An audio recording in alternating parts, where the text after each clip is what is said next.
This is a flaw question, so we want to find the conclusion and the premises and talk about why the premises don't guarantee the conclusion. They've got to do something wrong or leave something out.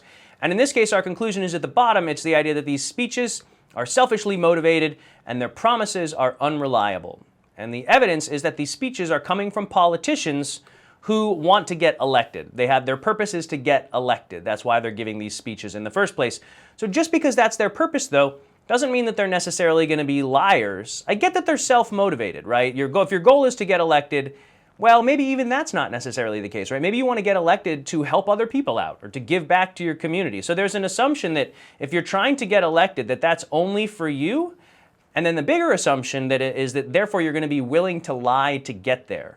So if your purpose is to get elected, then you're definitely going to be self-motivated and unreliable. This feels like an ad hominem attack. Just because you're motivated to act a certain way or you want a certain outcome doesn't mean that you're going to do anything to get there. So I would be looking for an answer choice that talks about how just because somebody's motivated to be a certain way doesn't mean that we can impugn them or say that they're going to be liars or say that everything they say is untrustworthy. Let's check out answers.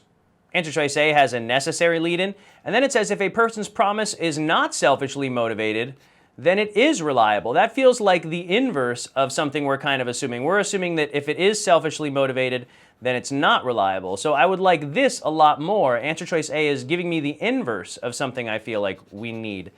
B also has a necessary lead-in, and then it gets really strong, and that's always a red flag. It's hard to need strong claims. So we don't need to know that promises made for selfish reasons are never kept.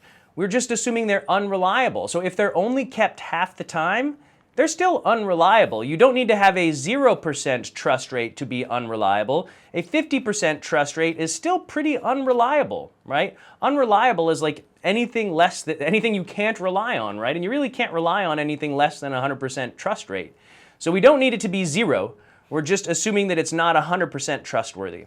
So B is too strong to be necessary. That's the problem. We don't need, so if you deny answer choice B, that's one way to test for necessity. If you say promises made for selfish reasons are sometimes kept, that still doesn't get you to the level of reliability. If you only keep your promise 5% of the time, you're still pretty unreliable. So B is too strong to like. I know it's a tempting wrong answer choice. So remember, when you have these filters, when you're doing a flaw question and it either turns into a necessary or sometimes a weaken, that changes what you're looking for in an answer choice. And it's hard to like strong answers on necessary questions. So we're not really confusing an effect with the cause. I don't know how to attach that to the passage. I was really looking for something like ad hominem. So overlooks the fact that is a weaken lead-in. And then it says a promise need not be unreliable just because the person has an ulterior motive. So you can be self-motivated and still be reliable. You don't need to be unreliable, which means you might be reliable. And this is all it takes to weaken the argument, because the argument said that these self-motivated speeches and promises are definitely going to be unreliable. The fact that they might be reliable is damaging. So when the conclusion's claim is really strong, you can weaken it with a relatively weak claim. And this is a weak claim, but it's damaging to the argument. So we're going to get into D here. Overlooks the fact is still a weakened lead-in. And then it says a candidate who makes promises for selfish reasons may nonetheless be worthy of office. But that's not the issue. It's not about whether or not they're worthy for office. It's about whether their promises are reliable. And so E is out of scope, and D is the one that points out the flaw here.